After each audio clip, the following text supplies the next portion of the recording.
Hi hello അസ്സലാമു അലൈക്കും. അപ്പോൾ ഇന്ന് എനിക്ക് ഒരുപാട് സന്തോഷമായിട്ടുള്ളൊരു കാര്യങ്ങളോട് ഷെയർ ചെയ്യാൻ വേണ്ടിയിട്ടാണ് ഞാൻ വന്നത്. പി എച്ച് മൊബൈൽസ് എനിക്കിതാ ഒരു കിറ്റ് വന്നിട്ടുണ്ട്. അതിൻ്റെ ഉള്ളിൽ എന്തൊക്കെയാണെന്ന് നമുക്ക് നോക്കി നോക്കാം. ഫസ്റ്റ് അതിൻ്റെ ഉള്ളിൽ തുറന്ന് നോക്കിയപ്പോൾ ഒരു കോളർ മൈക്കാണ് കിട്ടിയത്.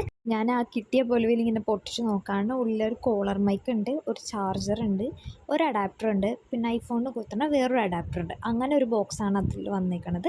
ശരിക്കും പറഞ്ഞാൽ ഈ കോളർ മൈക്കിൻ്റെ റേറ്റൊക്കെ ഭയങ്കര കൂടുതലാണ്. 20,000 ഒക്കെയാണ് വന്നത്. പക്ഷേ ഇത് നല്ല അഫോർഡബിൾ ആയിട്ടുള്ള പ്രൈസിലൊക്കെയാണ് കേട്ടോ പി എച്ച് മൊബൈൽസ് എല്ലാം സെല്ല് ചെയ്യണത്. പിന്നെ എനിക്ക് വന്നത് ഒരു ജിമ്പലാണ്. ഇതെന്നാൽ ഈ രണ്ട് സാധനം നല്ല അടിപൊളി ക്വാളിറ്റി ഉള്ള സാധനം കേട്ടോ. ഞാൻ 100% സാറ്റിസ്ഫൈഡ് ആണ്. ജിമ്പലിനൊക്കെ നല്ല വെയിറ്റ് ഉണ്ടായിരുന്നു. പിന്നെ അതിങ്ങനെ തുറന്ന് നോക്കിയിട്ട് ഫോൺ വെക്കണത് ഇവിടെയാണ്. അതിനുശേഷം അതിൻ്റെ പുറകയിൽ ഇങ്ങനെ ലോക്ക് ചെയ്ത് അത് ടൈറ്റ് ചെയ്ത് വെക്കാൻ പറ്റും. പിന്നെ അതിൻ്റെ ഞാൻ കൈ പിടിച്ച് അവിടെ ഒരു സ്റ്റാൻഡാക്കി മാറ്റാം കേട്ടോ. അവിടെ ഇങ്ങനെ ടൈറ്റ് ചെയ്തിട്ട് അതിങ്ങനെ ഒരു സ്റ്റാൻഡാക്കി മാറ്റാം. നമുക്കിനി എവിടെയെങ്കിലും വെച്ചിട്ടൊക്കെ ചെയ്യണം എന്നുണ്ടെങ്കിൽ അതിങ്ങനെ ഒരു സ്റ്റാൻഡാക്കി മാറ്റാം. അപ്പോൾ ഇത് അത്രേ ഉള്ളൂ. ടാറ്റാ.